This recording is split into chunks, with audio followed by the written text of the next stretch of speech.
మనం చూసినా కూడా మనం రిలేట్ చేస్తాం దాంతో.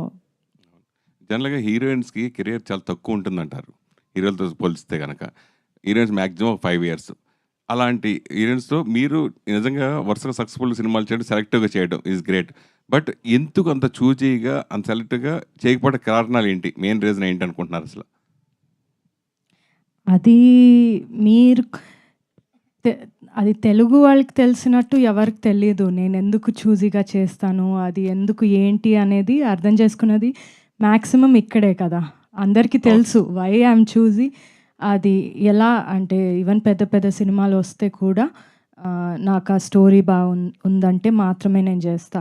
నాకు నా మనసుకి అది ఒకటి మంచిగా అనిపించాలి. ఒక క్లాసీగా ఉండాలి, ఎలిగెంట్‌గా ఉండాలి. నాకు ఊరికే కమర్షియల్ రీజన్ కోసం నేను సినిమా అస్సలు చెయ్యను. ఎప్పుడు చేయలేదు. ఇంకా చెయ్యను నేను. సో, ఆ కమర్షియల్ ఇది నాకు సెట్ అవ్వదు ఎక్కువ. చేశాను కాబట్టి అందులో కూడా ఒక రీజన్ ఉండాలి. నేనెందుకు అక్కడ ఉన్నాను అనేది.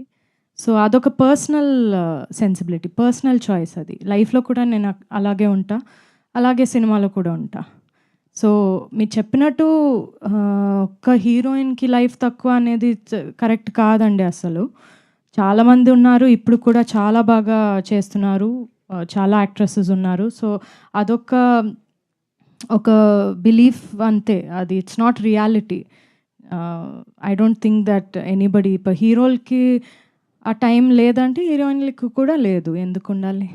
నిత్య మ్యామ్. అలాగే మెయిన్ మీరు చేసే సినిమాల్లో నందిని రెడ్డి గారి పాత్ర ఏ విధంగా ఉంటుంది? ఆవిడ చెప్పకుండా ఏ సినిమా మీరు ఒప్పుకోరంటారు. అది నిజమేనా? ఆవిడ అంటే స్టోరీ ఎవరు డిస్కషన్ చెప్పారు ఇది? అంటే మామూలుగా ఆవిడతో డిస్కస్ చేస్తారు ఏ సినిమా చేసే ముందని. అట్లాంటి అస్సలు మిమ్మల్ని ఇంటర్వ్యూ ఎవ్వరితో నేను డిస్కస్ చేయను. అసలు ఎవ్వరితో చేయను.